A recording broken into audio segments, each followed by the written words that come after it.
ನನ್ನ ಹೆಸರು ವಿದ್ಯಾ ಅಂತ ಹೇಳಿ ನಾನು ಶಿವಮೊಗ್ಗದಿಂದ ಬಂದಿದ್ದೀನಿ. ನಾನು ಉಪನ್ಯಾಸಕ್ಕೆ ವರ್ಕ್ ಮಾಡ್ತಾ ಇದ್ದೀನಿ.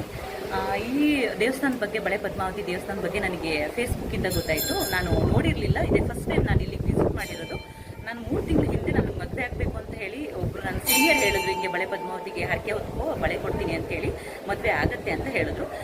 ಗೊತ್ತಿರಲಿಲ್ಲ. ಜಸ್ಟ್ ನಾನು ರೂಮಿಗೆ ಹೋಗ್ಬಿಟ್ಟು ದೇವ್ರ ಫೋಟೋದ ಮುಂದೆ, ಅಂದರೆ ಮೊಬೈಲಲ್ಲಿರೋ ದೇವ್ರ ಫೋಟೋದ ಮುಂದೆ ಕೇಳಿಕೊಂಡೆ, ಬಳೆ ಬಂದು ಒಪ್ಪಿಸ್ತೀನಿ, ನನಗೆ 3 ತಿಂಗಳೊಳಗೆ ಮದುವೆ ಆಗಬೇಕು, ನಾನು ಯಾವ ಹುಡುಗ ಬೇಕು ಅಂತ ಹೇಳ್ತೀನಿ, ಆ ಹುಡುಗನ ಜೊತೆಗೆ ಮನೇಲಿ ತುಂಬ ಪ್ರಾಬ್ಲಮ್ ಆಗ್ತಾಯಿದೆ, ಅದರಲ್ಲೇ ಮದುವೆ ಆಗಬೇಕು ಅಂತ ಕೇಳಿಕೊಂಡೆ.